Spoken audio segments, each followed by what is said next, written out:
En el año de 1986, Frank Miller publicó el histórico y revolucionario cómic The Dark Knight Returns. En esta historia, un Bruce Wayne de 50 años sale del retiro para luchar una vez más contra el crimen creciente de Ciudad Gótica. Esta última cruzada lo lleva a enfrentarse a sus mayores desafíos, desde Dos Caras, la banda de los mutantes y el Joker, hasta culminar en su lucha contra el status quo de los Estados Unidos y finalmente contra su más grande adversario. Me refiero por supuesto a Superman. Y es que esta batalla entre los dos titanes de los cómics cuenta con ese impacto histórico, ya que tiene un significado ideológico más profundo de lo que se puede apreciar a simple vista. Es por eso que en este video analizaremos el significado oculto de la pelea de Batman contra Superman de Frank Miller.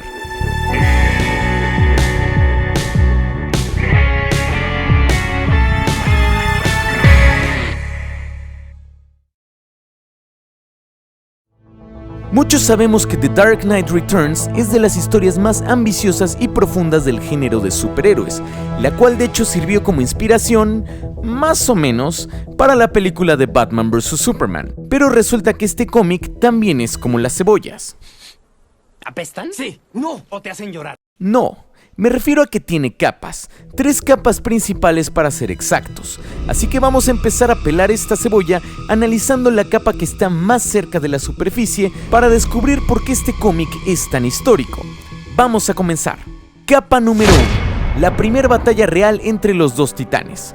The Dark Knight Returns no fue la primera ocasión en la que Superman y Batman intercambiaron golpes. Es probable que ellos sean los dos superhéroes más importantes de nuestra cultura, y ya que ambos personajes son parte de DC Comics, tienen muchos años de historia juntos. La primera vez que la compañía decidió juntar a sus dos personajes más grandes fue en la portada de World's Fair Comics, un cómic coleccionable que se vendió durante la Feria Mundial de Nueva York en el año de 1940. Sin embargo, a pesar de que ambos están en la misma portada, dentro del cómic sus historias estaban separadas. Después de la feria, este formato de cómic continuó bajo el título World's Finest Comics. Este cómic te presentaba historias separadas de Superman y Batman, en la que ocasionalmente se encontraban y también ocasionalmente se peleaban. Sin embargo, estas peleas ocasionales entre ellos siempre se daban en circunstancias fuera de lo normal. En alguna ocasión Superman había perdido sus poderes, en otras ambos eran obligados a pelear, en otras Batman adquiría poderes, alguien era controlado mentalmente, eran manipulados, etc. Además, no olvidemos que las historias de esta época eran mucho más inocentes y a final de cuentas ambos siempre regresaban a ser amigos. The Dark Knight Returns cambió todo esto, ya que fue la primera historia en la que ambos personajes se enfrentaron en un contexto real y completamente serio, cada uno llevando a la pelea todas sus habilidades. La pelea en este sentido representó el final de una época, el fin de los superamigos, y marcó un cierre simbólico a todas esas historias alegres de la edad de plata de los cómics, en la que ambos limaban asperezas después de un par de palabras. Ahora, ya que vimos por qué esta pelea fue algo tan histórico en el medio de los cómics, es hora de pasar una capa más abajo, ya que esta pelea también simboliza la lucha entre dos ideologías políticas. Capa número 2. Anarquismo contra conservadurismo. La pelea de Batman contra Superman de Frank Miller va más allá de los puños y las flechas con kriptonita, ya que cada uno de los personajes representa una ideología política trascendental para la época en que fue escrito este cómic. Para poder entender esto bien, tenemos que recordar que este cómic fue escrito a mediados de la década de los 80s, en un mundo que aún vivía bajo la tensión de la Guerra Fría y el miedo a la Tercera Guerra Mundial, la cual estuvo cerca de ocurrir varias veces. Recordemos que la Guerra Fría no fue una guerra física como tal, sino que fue un conflicto no armado que inició al terminar la Segunda Guerra Mundial, en el que las dos potencias más poderosas del mundo, es decir, Estados Unidos y la Unión Soviética, se peleaban por ver quién tenía más grande el ejército y el armamento. Realmente fue una guerra ideológica en la que ambos competían por ver cuál sistema político tenía más influencia en el mundo y en los países más pequeños.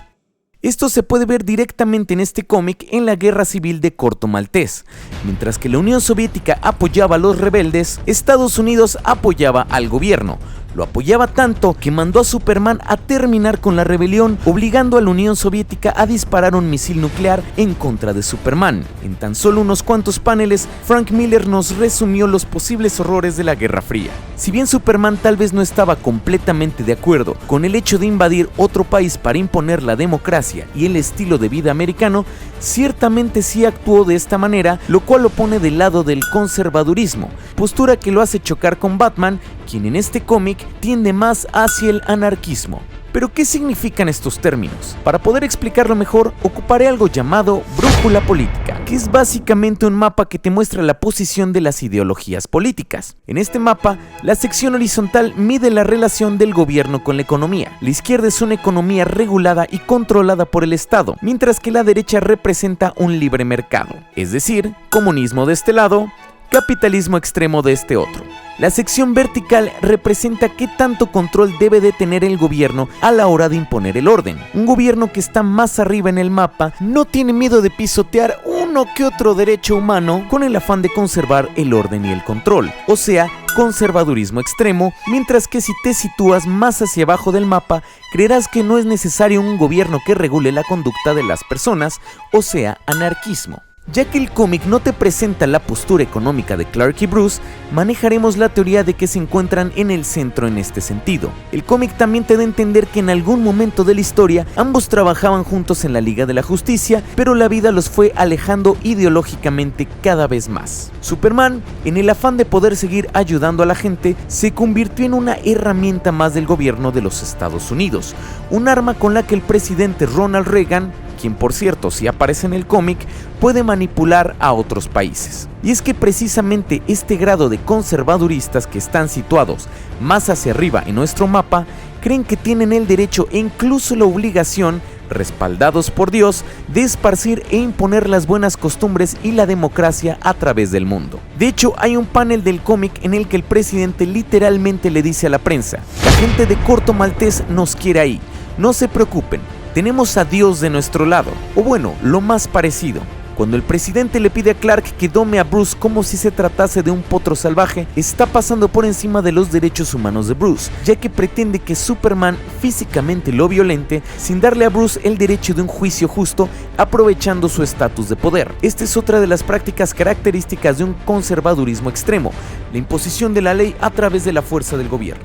En el caso de Bruce, el cómic te muestra que en un principio trabajaba aliado de cierta manera con la policía de Ciudad Gótica, o por lo menos con el comisionado Jim Gordon. Esto nos dice que en un principio Batman por lo menos consideraba al gobierno como un mal necesario para regular las leyes. Esto cambia dramáticamente en este cómic, ya que con el paso de los años se va decepcionando cada vez más con la ineficacia de las instituciones y se va acercando más hacia la parte baja del mapa en donde se encuentra el anarquismo. Ahora, aunque muchas personas usan el término anarquista como un adjetivo despectivo para referirse a un mundo sin orden o alguien que simplemente no sigue las reglas, el anarquismo es una postura ideológica válida, que no tiene como fin el caos, sino todo lo contrario. Los anarquistas piensan que el ser humano puede regularse a sí mismo, que los hombres podemos respetar nuestras propias reglas sin ayuda de policías, gobiernos u otros agentes del Estado, y eso es justamente lo que Bruce Wayne hace. Él, como miembro de la sociedad y fuera del gobierno y la bendición de la policía, se encarga de reclutar a sus propios voluntarios para regular el orden.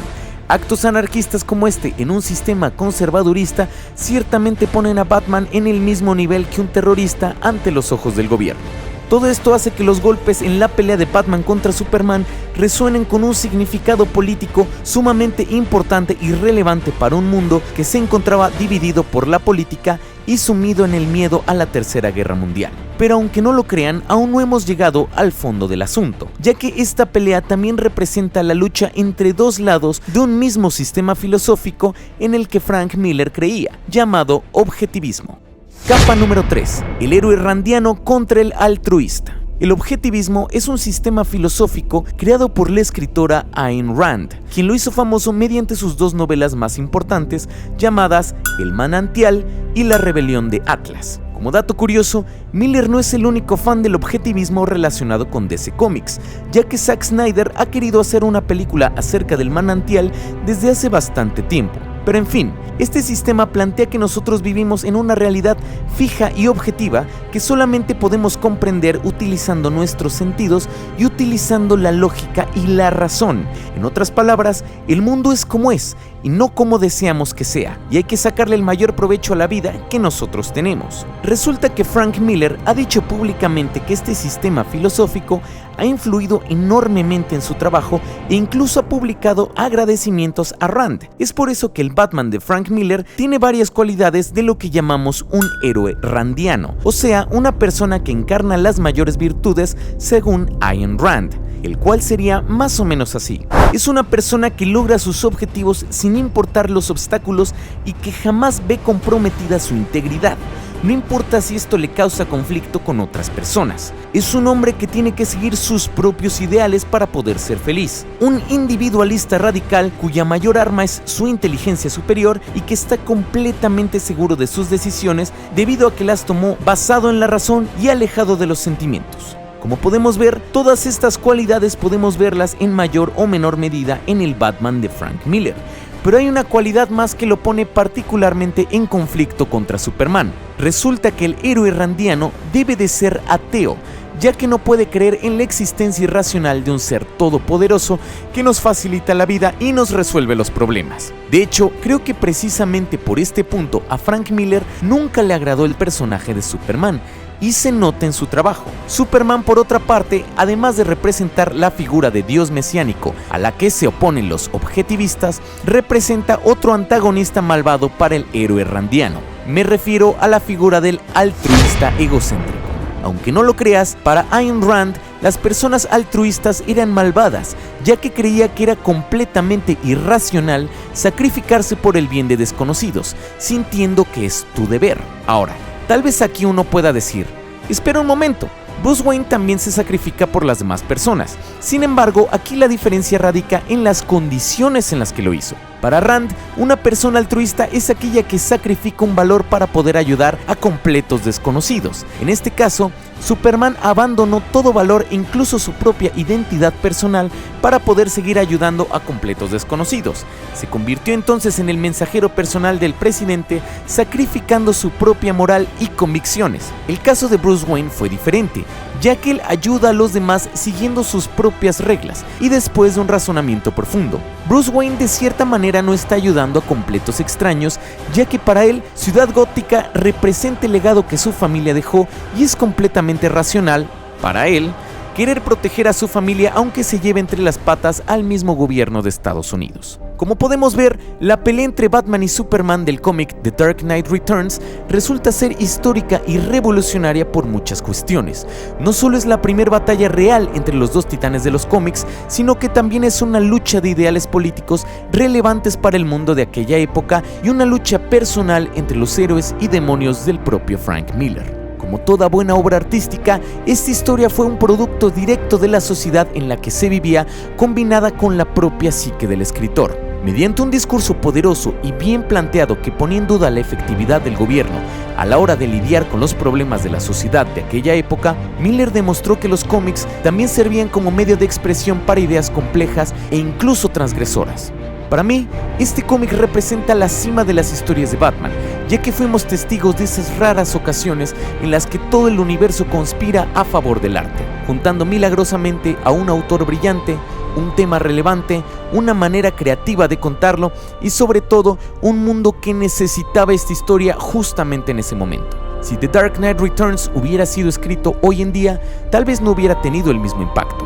La suerte estuvo de nuestro lado. No te vayas todavía. Si te gustó este video ensayo, no te olvides de suscribirte a mi canal de YouTube, en el que me tomo los cómics muy en serio en cada video. También te invito a ver la bibliografía de la información al final de este video. Yo soy Go, el Monitor Geek, y nos vemos después.